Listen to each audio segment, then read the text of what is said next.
continua falando nos nossos corações. Leva cativo nossos corações e nossas mentes, para que assim nós absorvemos e entendamos a Tua palavra em nome de Jesus. Glória a Deus. Querido, esse livro de aos Hebreus, você não sabe, tem uma carta escrita aos cristãos dispersos por toda a Grécia, e segundo os estudiosos não se tem a exatidão de quem exatamente escreveu o livro de aos Hebreus. O que nós entendemos através da palavra do Senhor, que é um livro que ele invoca, ele exalta, ele expressa a soberania, o senhorio de Jesus. Ele traz para que os irmãos que estavam ali dispersos, eles pudessem ler essa carta e edificarem a sua fé em Jesus. Não desistir por conta das dificuldades da vida, dos problemas que eles enfrentavam. Os irmãos sabem que Roma se levantou de maneira forte contra o cristianismo, e muitos dos irmãos eles eram jogados no Coliseu para servirem de teatro ali, ser devorado por bestas feras. E o escritor tem cuidado de levar essa mensagem para os irmãos, para que eles não desistissem. E ele fala que Cristo, ele não desistiu da sua jornada. Imagine, irmãos, se Jesus, diante daquele momento, quando ele sobe ao monte, junto com seus discípulos, para orar. Ali foi um momento crucial, foi o divisor de águas. Ali, aquele momento, foi o mais difícil da vida de Jesus. Porque ele tinha a opção. Eu entendo que ele tinha a opção de desistir, de voltar. Mas entre a decisão de escolha, de desistir ou permanecer, ele escolheu permanecer. E a razão de nós sermos alcançados por sua graça é porque ele não desistiu. E nisso fica a mensagem para nós. Se ele não desistiu, eu também não posso desistir. Você também não pode desistir. Muito pelo contrário. Então olhe para Jesus. Temos várias fraquezas, limitações. Não somos muitas das vezes aquilo que alguém possa olhar e achar que seja. Mas temos que olhar para Jesus, porque ele não desistiu. E detalhe, por mim e por você, que nem sabia, que nem ainda existia, e o poder dele foi tão extraordinário, que até a geração, se houver, que nascer, ele também está para salvar. Aleluia. Ele não desistiu. Então essa mensagem exalta, invoca o nome de Jesus. Esse livro mostra que Cristo é maior do que os anjos, maior do que Moisés, mostra que Cristo é maior que o sacerdócio do Antigo Testamento, e a nova aliança é maior que a antiga aliança. Aleluia. A superioridade de Cristo sobre tudo e sobre todos é claramente demonstrada pelo autor. O cristianismo suplanta todas as outras religiões e jamais poderá ser subjugada. Onde se pode encontrar alguma coisa melhor que Cristo? Em lugar nenhum. Viver em Cristo é ter o melhor que existe na vida. Todas as demais religiões que procuram concorrer com o cristianismo são enganosas ou imitações baratas. Por quê? Porque Cristo é o centro. Jesus, ele é o centro. Ele que nos garantiu. É por isso que, em hipótese alguma, querido, ninguém tem a autonomia de reivindicar para si a glória. A glória é dele. Amém. Ninguém tem esse direito. Seja pastor, seja obreiro, seja quem for. Essa glória é eternamente dele. Ele não dá essa glória para ninguém. Observe, queridos, quando alguém que é chamado, que é levantado pelo Senhor, e no decorrer da sua caminhada, ele se envaidece e permite a arrogância, o orgulho tomar conta da sua vida. Oh, querido, infelizmente, o Senhor chama ele, ele tem uma queda muito feia, e o Senhor traz ele para tratar, porque a glória do Senhor, a outra ele não dá, a glória é dele, o senhorio, o poder é dele, que morreu foi ele. Então tudo é por ele, tudo é para ele, tudo é por meio dele. A ele a honra, a ele a glória, a ele o louvor. Mas, querido, nós fomos ministrados muito durante essa semana, esse mês, melhor dizendo, sobre a família. Esta instituição máter, né, que Deus levantou para, através dela, manifestar também os seus propósitos. Nenhuma família ela é perdida ou é aleatória, tem um propósito de Deus. Apesar que nós vemos hoje pessoas que vivem porque têm uma vida, né? Sem propósito, sem motivação, sem... Não, querido, nós que somos salvos na pessoa de Jesus, temos a motivação de Deus para desfrutar dessa vida que nós temos e também levar Cristo para aquele que não tem. Então, a família, nós somos muito ministrados sobre isso. Falamos muito sobre a estrutura, né, da família, o que norteia, o que sustenta. Deus como centro da família. A família ela perde muito quando ela tira Deus do centro.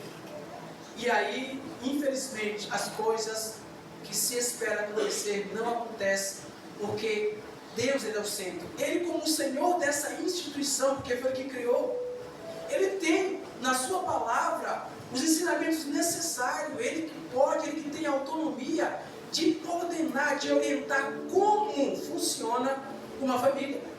Os moldes de uma família saudável se encontram na palavra de Deus. Amém.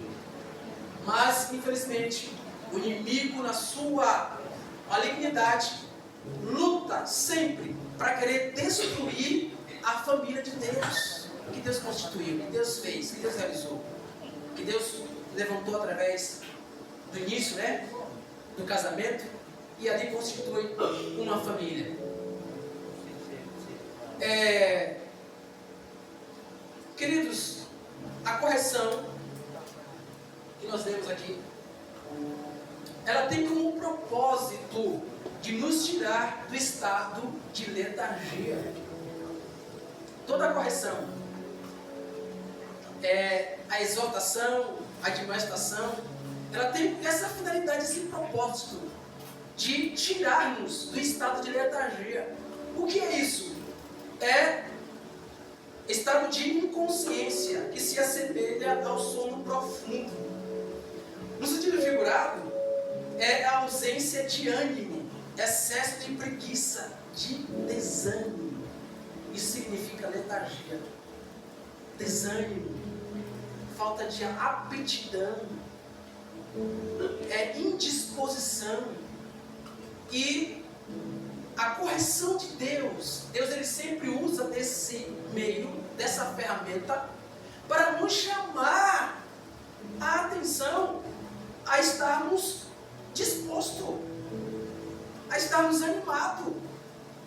A Bíblia diz que se as minhas forças no dia da batalha elas forem poucas, eu vou perder a batalha. Eu vou perder a batalha. Nós adoramos aqui o nosso Deus, Ele é poderoso na batalha para guerrear. Ele é poderoso, não existe batalha que o nosso Deus, Ele não vença.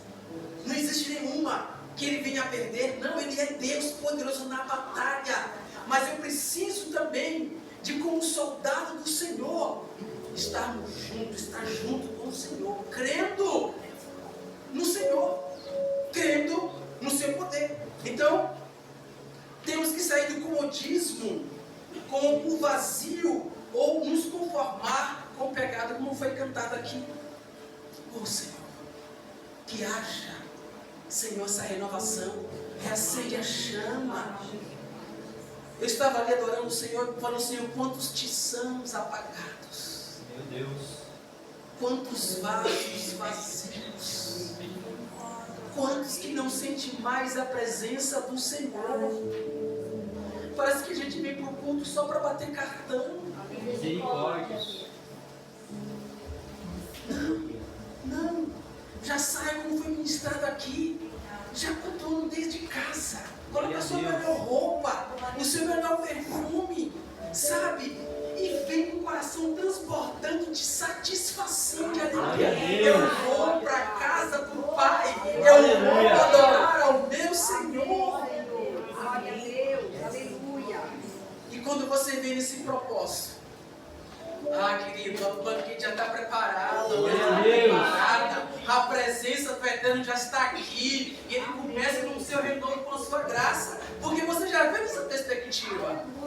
Mas se eu venho cabisbaixo, parecendo que capenga, não, venha desejoso da presença do Senhor, desejoso. Não se frustre, você não pode entender que a dificuldade, que a pressão do dia a dia, seja lá o que for, seja maior do que o seu Deus. Não!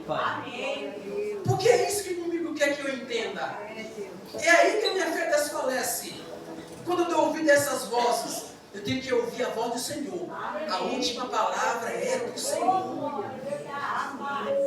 Enquanto a vida, a esperança é Jesus. Vamos continuar aqui. Então, não devemos nos conformar com o vazio ou estar em uma vida de letargia. E nos vem a pergunta: qual é o seu estado hoje? Como é que você se encontra hoje? A palavra hoje do Senhor aos nossos corações é nos corrigir, a nos chamar a isso aqui. O versículo primeiro que nós lemos aqui, ele fala: suportais a correção. O Senhor nos trata como filhos. E de fato somos filhos eleitos do Senhor. Amém. Somos filhos amados do Pai. Então somos tratados como filhos. Mas se a gente não suportar a correção, aí você já está em outro estado. Ele já te considera, já nos considera como um bastardo. Porque você não quer se submeter à correção da palavra. Vamos lá. E aí Pedro diz assim: olha, amados, escrevo-vos agora esta segunda carta, em ambas as quais desperto com exortação o vosso ânimo. Observa que a razão, o intento, o dever, o propósito da exortação é de nos restaurar o ânimo, é levantar-nos, é sair do estado de letargia. A exortação é para isso. Não se conformar com o estado achando que está tudo perdido, que não tem mais solução, que não há resposta, que não há mais cura. Quem te falou isso? Quem te falou isso? Eu ministro aqui sobre aquela mulher que ela desejosamente, na sua confiança em Deus, ela foi em busca de Jesus. Tinha alguém melhor para ela buscar? Não, era Jesus. Passa lá em casa, Jesus. Vai na minha casa, Jesus.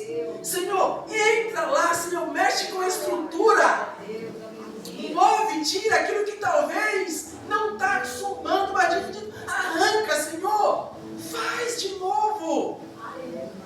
E Jesus faz. E Jesus faz. Ele é o carpinteiro de Nazaré.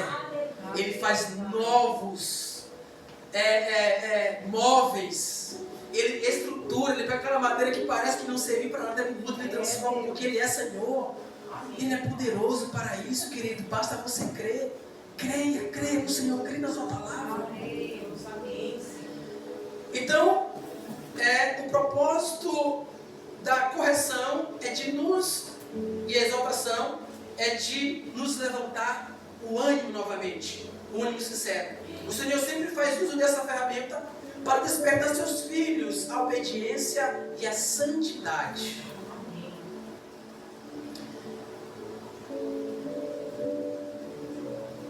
E foi tratado, sobre as responsabilidades, aos deveres e obrigações como família de Deus. Amém? Amém. Foi muito falado sobre isso, sobre a responsabilidade. Querido, nós somos responsáveis por um nome que é sobre todo nome.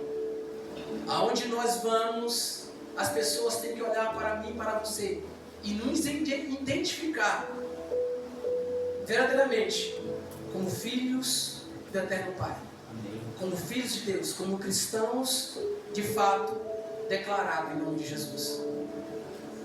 O cristão, ele não tem duas identidades, ele tem uma identidade só. Me recordo ontem nós chegávamos ali, a Michelle estava com a cantora ali, e os Vinícius veio me cumprimentar, eles se cumprimentaram ali. Aí ela, você é pastor, né? Ele é pastor, né? Pastor, né? Tem que existir essa identificação em nós. Você é crente, né? Você é crente, né? Tem que existir isso em nós. Porque, afinal de contas, pertencemos ao reino. Nós nos pertencemos, mas a gente saímos de lá. Nós pertencemos agora ao reino.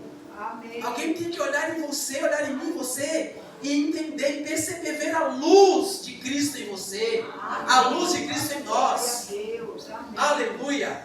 Então, nós temos responsabilidade, deveres e obrigações como família. Ou seja, como que nós iremos refletir para uma família que ela se encontra em situação difícil?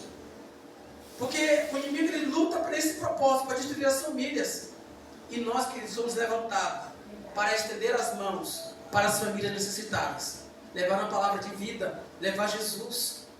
Ainda há esperança para que a gente possa levar, orar por aquelas famílias. Então, nós somos essa família que faz a diferença na terra. Se nós não fizermos, quem fará? Quem fará? As pessoas à nossa direita, à nossa esquerda, nossos vizinhos. Nós somos luz, nós somos sal naqueles locais, na nossa vizinhança. E temos a liberdade de orar por aquelas pessoas. Então, é sobre nós essa responsabilidade.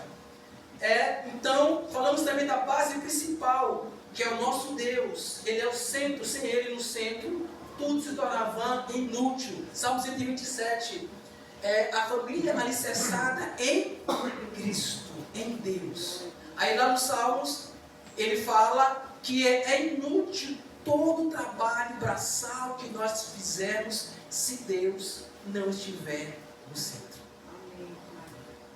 Aí, se o Senhor não edificar a casa, em vão trabalha os que edificam. Se o Senhor não guardar a cidade, em vão vigia o sentinela. Inútil será levantar tarde. Todo o trabalho que nós fizermos não tem valor algum, porque o Senhor não está no centro. Queridos, é por isso que a gente vê famílias, infelizmente, queridos, destruídas. Pai que já abandonou o seu papel, homem que já abandonou o seu papel de provedor, de cuidador, de responsável pela família. Filhos que não querem mais os conselhos dos pais, que abandonam seus lares, que acham que já é autossuficiente, enfim. E aí a família perde os alicerces, como foi ministrado, falando sobre os alicerces fundamentais para a família. E se nós quisermos ser abençoados por Deus, porque esse é o propósito.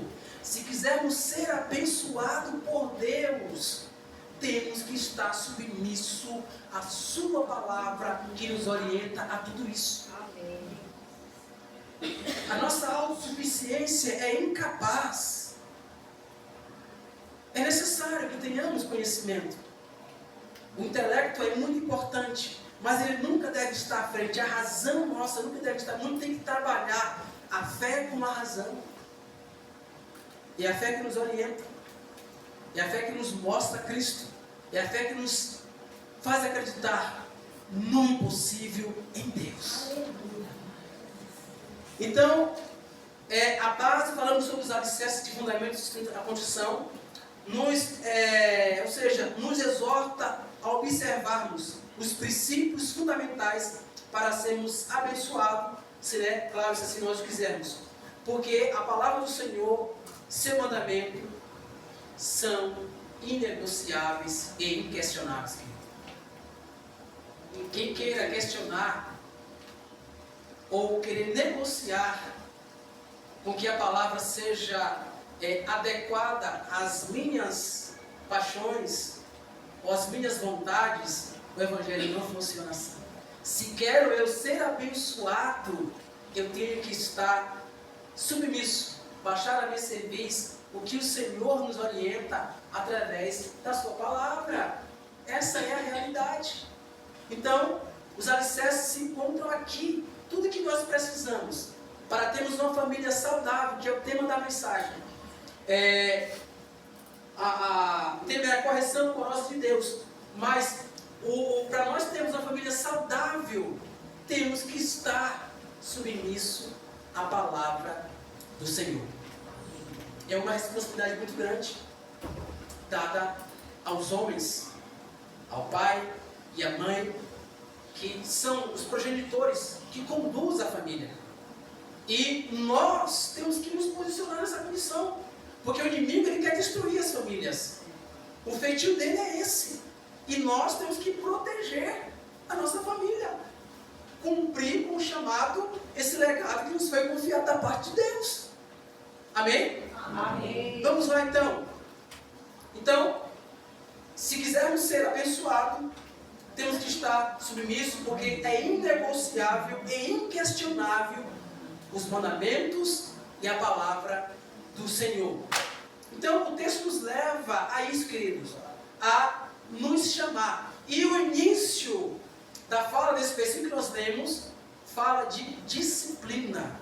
Olha só. Mas se estáis sem disciplina,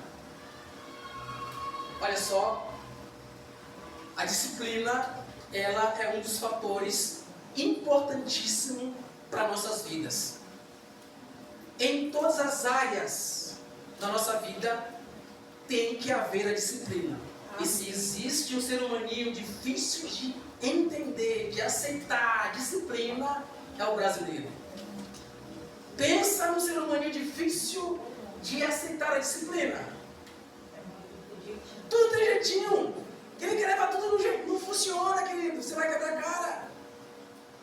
Tem que haver disciplina. E com a palavra do Senhor não é diferente. Não podemos ter uma vida indisciplinada. Se nos posicionarmos como indisciplinado, Deus nos trata como bastardo. Simples assim. Simples assim. Aí o escritor dava exemplo de um pai natural, de um pai biológico. Qual é o pai? Né, pastor? Qual é o pai que não procura ordenar, orientar, ensinar o seu filho para que ele cresça em um bom caminho? É claro. E da maneira que ele tem ali, que ele sabe, ele está orientando aquele seu filho. Aí o escritor ele faz uma comparação, uma conjectura entre o pai biológico e o nosso Deus. Que da mesma forma da correção que nós estejamos precisando, o Senhor vai nos corrigir. E não é para o mal, é para o nosso bem. Amém. É para o nosso bem. É que de início a correção, ela não cai muito bem, né? A gente não quer. A nossa natureza humana não quer submeter a correção. Mas a própria Bíblia diz que depois ela produz em nós um gozo, uma satisfação. Amém. Porque nos corrigiu. Amém. E olha só, querido. O texto fala primeiro da disciplina.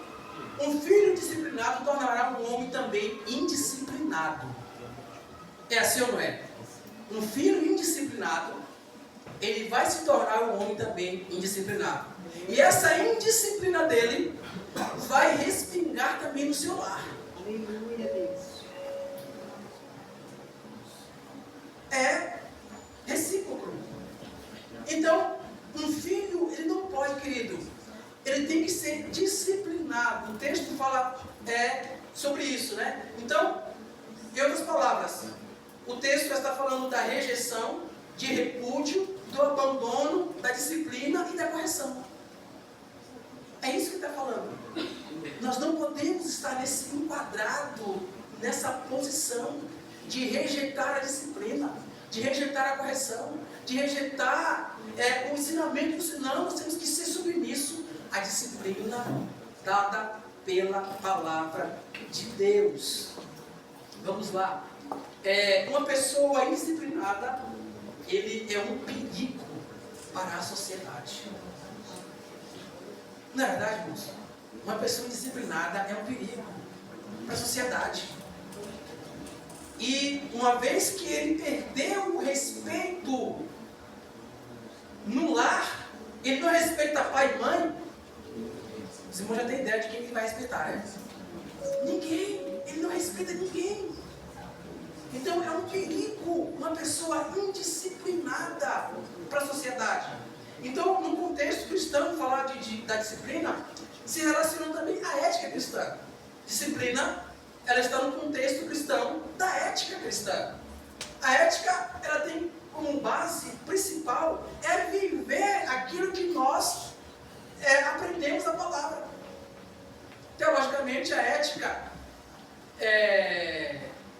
ela é a ciência que estuda a personalidade do homem, o seu comportamento, e através da ética, nos seus valores morais, ela é que a nossa alma, ordenada com as virtudes, ela ordena as paixões e as vontades humanas. A gente consegue ordenar tudo isso através das virtudes adquiridas através da palavra, quando nós vivemos a ética cristã. São duas coisas importantíssimas para a vida do cristão. Nós usamos a expressão, que a Bíblia é a nossa via de regra e de fé, não é? A gente usa essa expressão, né? Então, de fé a gente estamos vivendo isso. Mas e de regra, que é a ética cristã? É viver de fato aquilo que nós acreditamos. Fora disso, é hipocrisia. É hipocrisia. A gente fala, mas não vive. Isso é hipocrisia.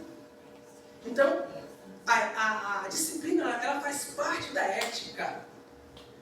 Né? E, queridos, me permita observar aqui que nós, do vocabulário cristão, tem sumido algumas palavras que faz parte dele, que não pode jamais fugir do nosso vocabulário cristão, que é a obediência, o temor, o zelo e a reverência.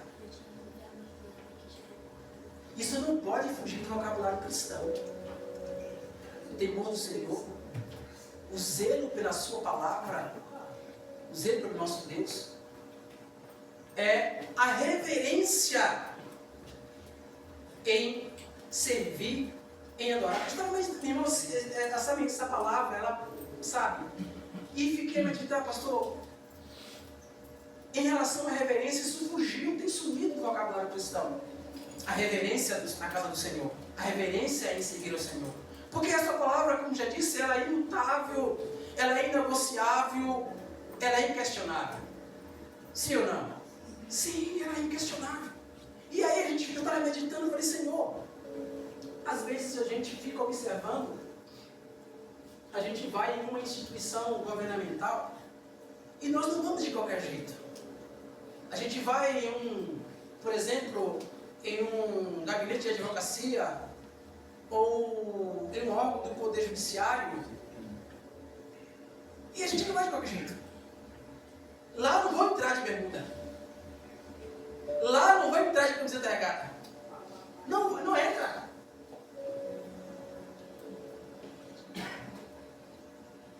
Tem uma postura, tem uma regra. E por que nós cristãos não devemos ter esse zelo, esse cuidado, essa reverência na casa do Senhor? Oh, querido, nós estamos diante de um Deus todo-poderoso. Nós adoramos e falamos que Ele se faz presente, que Ele é Senhor nas nossas vidas, que Ele é Senhor neste lugar. A razão, a motivação de estarmos aqui é Ele. Então Ele merece, então Ele é digno. Ele não fez por merecer. A palavra merece é quando alguém faz algo para conseguir o mérito. Não, Ele é digno. Aleluia. Ele é digno. Glória a Deus.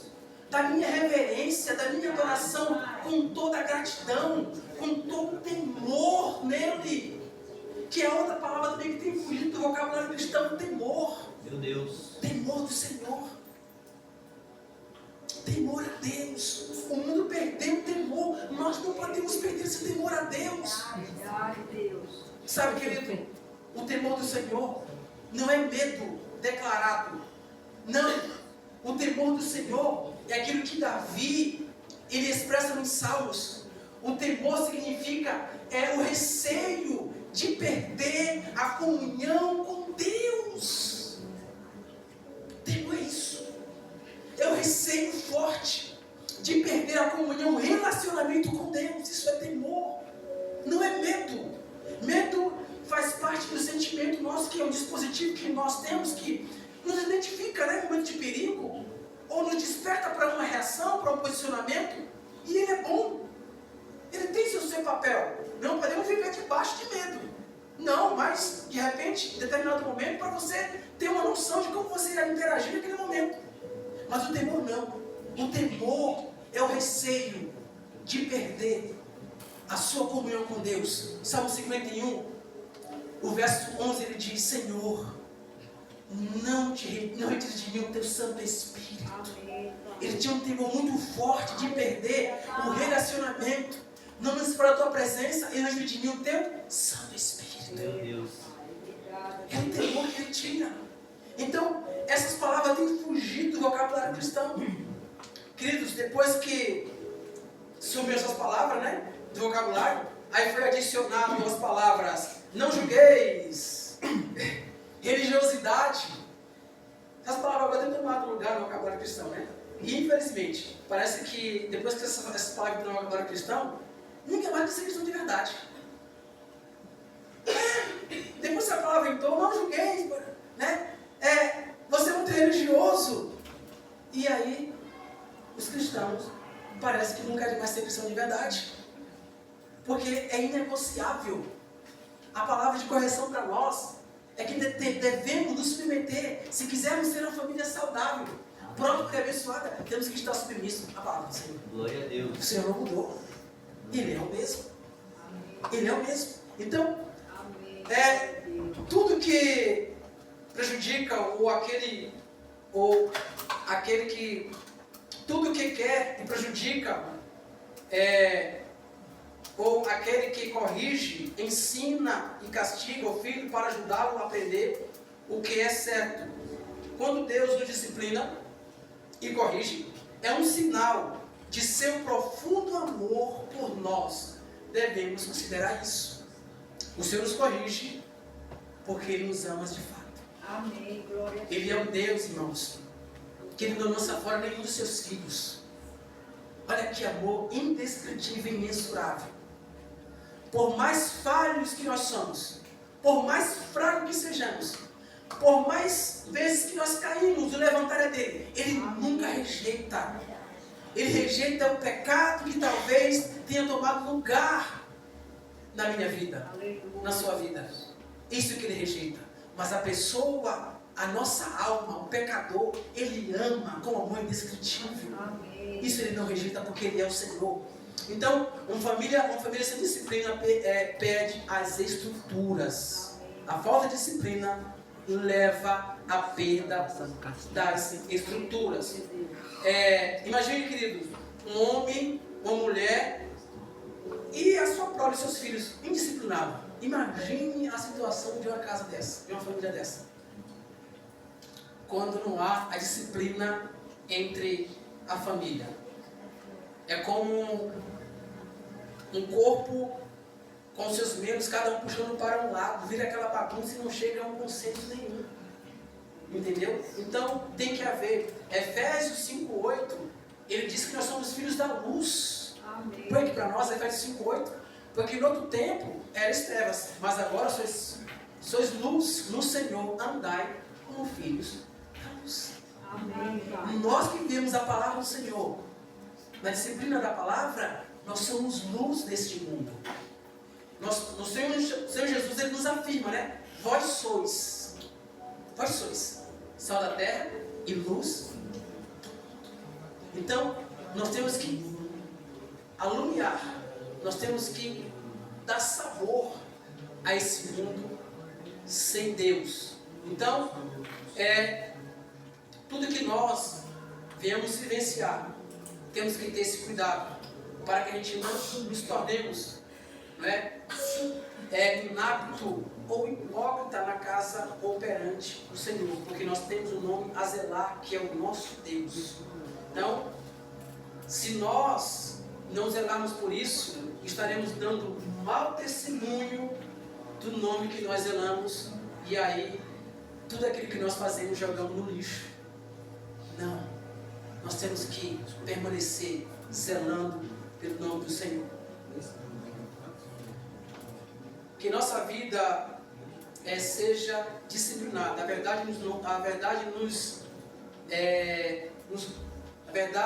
nossa diz que se de fato somos cristãos, fomos doutrinados a ser abençoados. A verdade nos ensina que quando nós vivemos nós somos disciplinados só a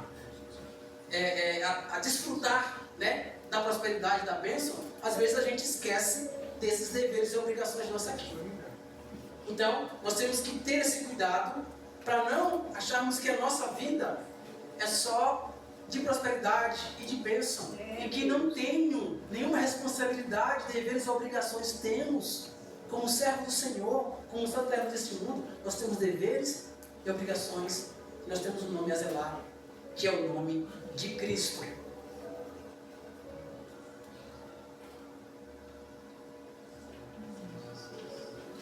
Mas para que nós estejamos ávidos disso aqui, é claro que tudo tem que ser nos termos do Senhor e não dos nossos termos. É por isso que a palavra ela nos confronta. Se a palavra do Senhor, se o Evangelho não nos confronta, tem alguma coisa errada.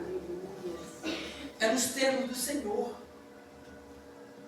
E a palavra nos confronta a isso, a termos de fato decisão de ser sal da terra, de sustentar o Evangelho na sua plenitude como ele é. E não sermos simplesmente cristãos de nome ou de bandeira.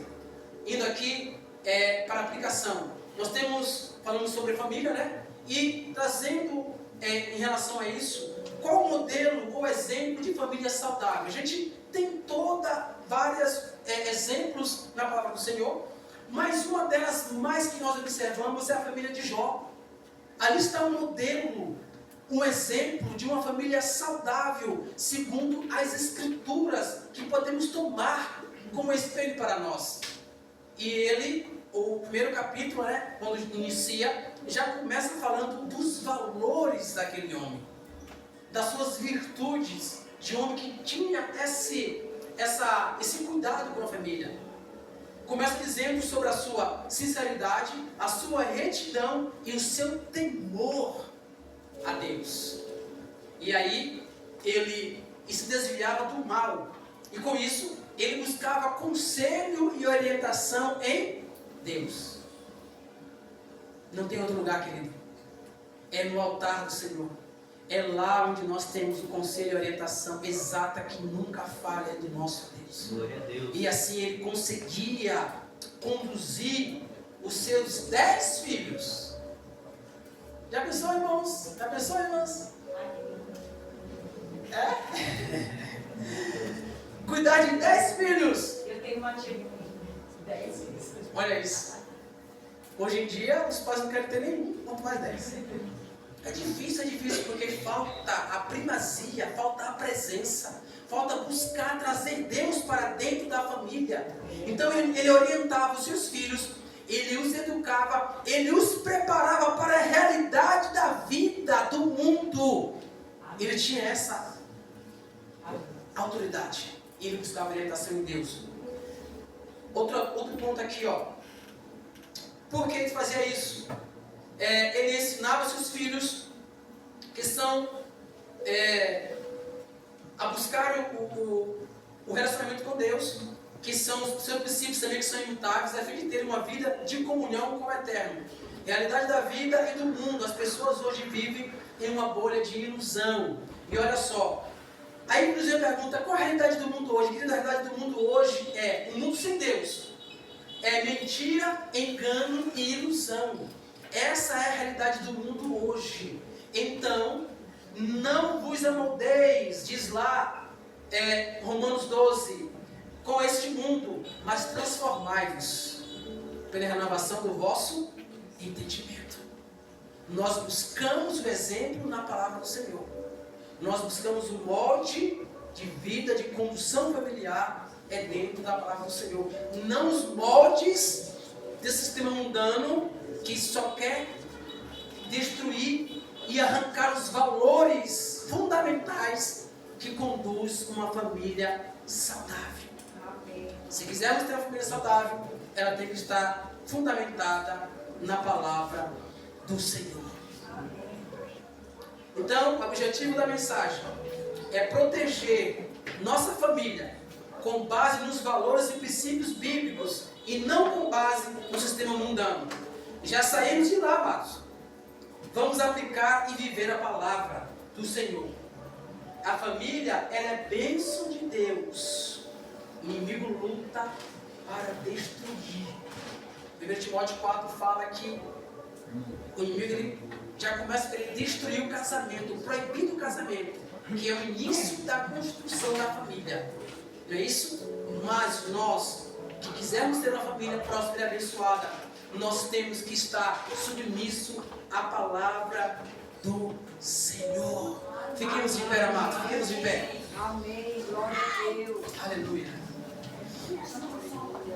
Vamos adorar o Senhor, queridos.